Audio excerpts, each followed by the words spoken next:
Hello, dear students. Welcome to Legal Light Academy. Today, in the fifth episode of Parinati series, we will discuss some tricky find the error question for your CUT PG LLB exam. Right? Dear students, इससे पहले initially हम लोगों ने previous year questions को किया था, फिर हम लोगों ने fill in the blanks questions को भी किया है. सो अगर अभी तक आपने इन वीडियोस को वॉच नहीं किया है तो इस क्लास के बाद आप क्या करोगे, इन वीडियोस को आपको वॉच करना है सो दैट आप एग्जाम के पैटर्न को और एग्जामिनर के मूड को समझ पाओ.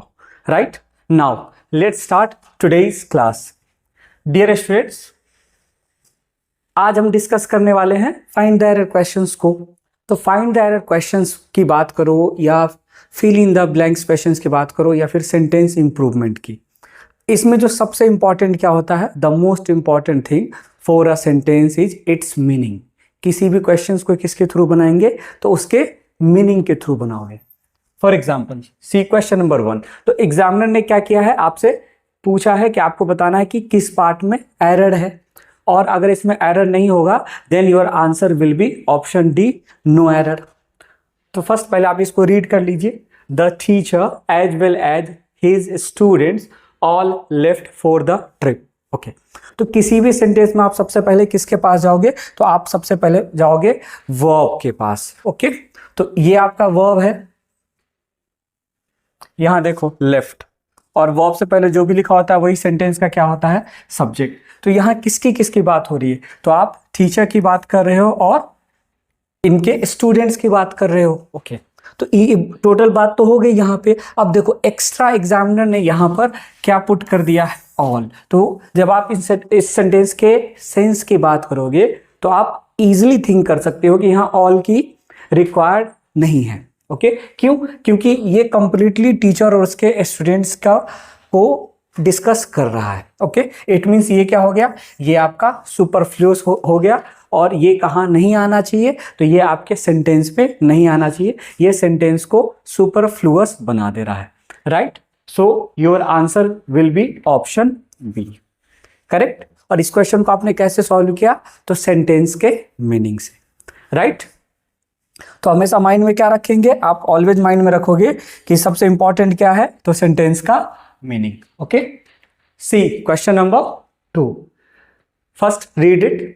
The reporter was unable to elicit information from the police. तो सबसे पहले मीनिंग को फाइंड कर लेते हैं. देखो ये सारे ट्रिकी क्वेश्चंस हैं. ओके, तो रिपोर्टर क्या कर रहा है, वो अनेबल है, क्या नहीं कर पाया, तो एलिसिट नहीं कर पाया, इंफॉर्मेशन को निकाल नहीं पाया, किससे, पुलिस से. तो ये सेंटेंस का क्या आ रहा है, ये सेंटेंस का आपका सेंस आ रहा है. बट प्रॉब्लम क्या, आप समझो, हमें समझना पड़ेगा इस वर्ड को. यहां देखिए, ये जो आपका वर्ड है इलिसिट, इलिसिट मीन्स क्या होता है, तो इलिसिट मीन्स इलीगल. लेकिन क्या इस सेंटेंस के सेंस में कहीं पर ये क्लियर हो रहा है कि यहाँ पे बात की गई हो कि नहीं किसी तरह का इलीगल इंफॉर्मेशन निकालना हो, ऐसा कोई डिस्कशन नहीं है, सिर्फ इंफॉर्मेशन निकालने की बात की जा रही. तो इसलिए यहाँ पर टर्म आपका क्या होना चाहिए, आपका ये इलिसिट होना चाहिए. राइट, यानी सिर्फ और सिर्फ इंफॉर्मेशन निकालने की बात हो रही है, तो इस इलिसिट का मीनिंग क्या होगा, गेट इंफॉर्मेशन. राइट, तो ये कैसे आपको पता चला, तो सेंटेंस के मीनिंग से. Okay, now see question number 3. First read it.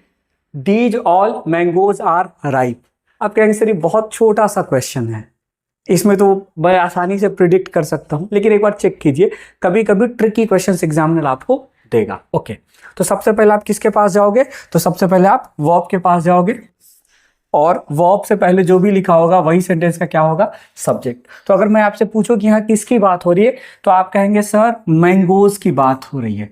कौन से मैंगोज की बात हो रही है, तो दीज मैंगोज की. तो यहाँ किसकी बात हो रही है, तो दीज मैंगोज की बात हो रही है. और इस पे एम्फसाइज करने के लिए यहाँ पे क्या आप लिख रहे हो, ऑल. इट मीन्स ये जो प्लेस है इसका रॉन्ग है, ये क्या होना चाहिए था आपका, यहाँ पे होना चाहिए all these mangoes. So your answer will be option A. Clear, और ये भी क्वेश्चन किससे बन गया, सेंस से बन गया. Right, now see next question. And question number 4 says the students were awaiting for the arrival of chief guest। ये क्वेश्चन है आपका। अब आप इसको रीड कीजिए, आपको लगेगा कि क्वेश्चन क्या है सर, करेक्ट लग रहा है मुझे और मैं नो एरर आंसर इसका देना प्रेफर करूंगा। बट रुकिए, देखो एग्जामिनर अगर आपको जब भी ट्विस्ट करेगा तो ट्विस्ट करने में क्या क्या माइंड में रखेंगे, ट्विस्ट करने में वो फिक्स प्रपोजिशन का क्वेश्चन पूछेगा, आर्टिकल का क्वेश्चन पूछेगा और सेंस के ऊपर में। ओके, सो यहाँ इस क्वेश्चन का कॉन्सेप्ट देख लीजिए। देखो वर्ड होता है आपका अवेट। अवेट मीन्स इंतजार करना, और इसी को आप सेकेंड वे में लिख सकते हो वेट फॉर। तो अगर आप अवेट लिखोगे तो इसके साथ फोर नहीं आना चाहिए, और वेट लिखोगे तो ऑलवेज क्या आना चाहिए, फोर। तो यहां पर आपने क्या यूज किया, देखो अवेटिंग यूज किया, इसलिए यहां पे क्या नहीं होगा, सो फोर यहां पे नहीं होना चाहिए। That's why your answer will be option B, right.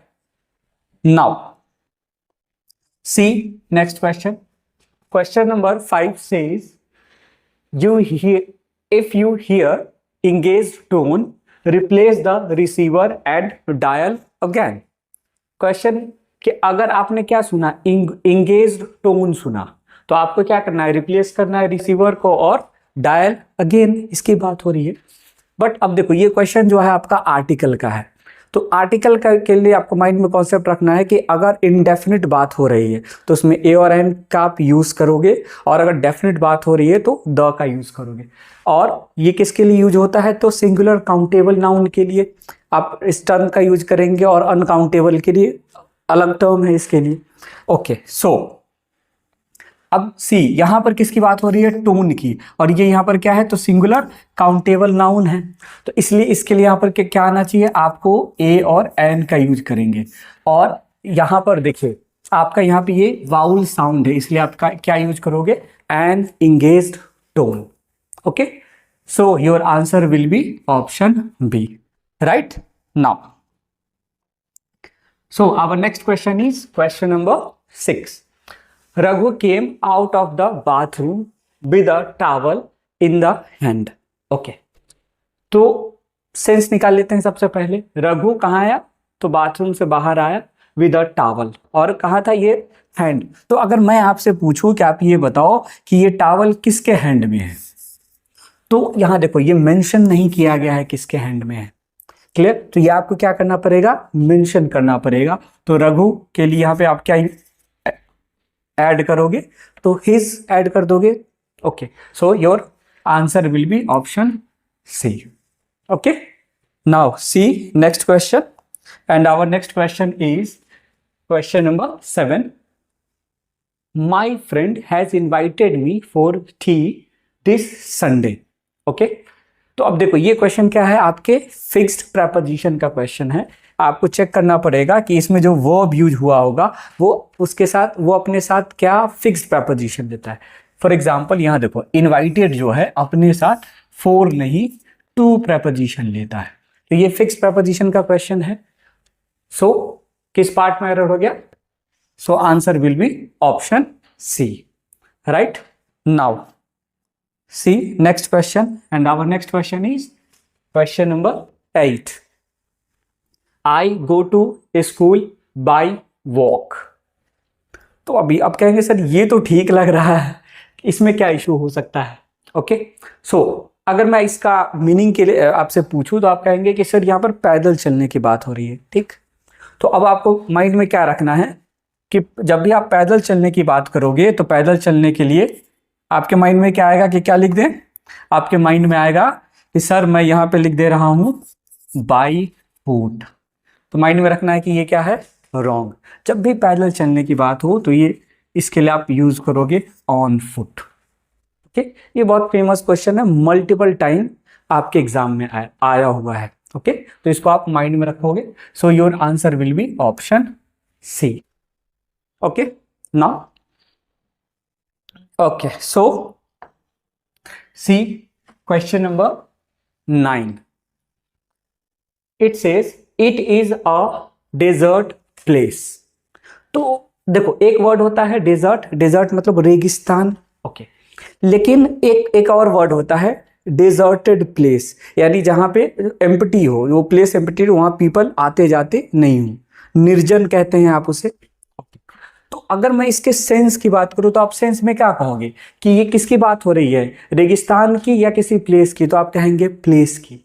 That's why आपको अब क्या करना पड़ेगा, यहाँ पे चेंज करना पड़ेगा इस डेजर्ट को किससे, डेजर्टेड से, क्योंकि ये निर्जन प्लेस की बात कर रहा है। So your answer is B, right. Now let's take our last question, and last question says one who hears of the incident about the plane crash, he feels very sorry. Meaning सबसे पहले find कर लेते हैं कि अगर कोई सुनता है किसी चीज के बारे में, प्लेन क्रैश के बारे में, तो वो दुखी हो जाता है, ऐसा सेंस आ रहा है, ठीक। तो कौन सा प्लेन क्रैश, क्या इसका कोई डिस्कशन किया गया है? देखो, अगर डिस्कशन किया गया होगा तो ये फिक्स्ड डेफिनेट आर्टिकल लेगा, और डिस्कशन नहीं किया होगा तो इनडेफिनेट आर्टिकल लेगा। तो इस सेंटेंस में क्या हो रहा है, तो इस सेंटेंस में यहां पर जिस प्लेन की बात हो रही है वो इनडेफिनेट है। क्लियर? तो ये इनडेफिनेट है, इसलिए यहां पे क्या होना चाहिए, a plane crash, right. So dear students, that's all for today's class. See you in the next episode. Thanks for watching.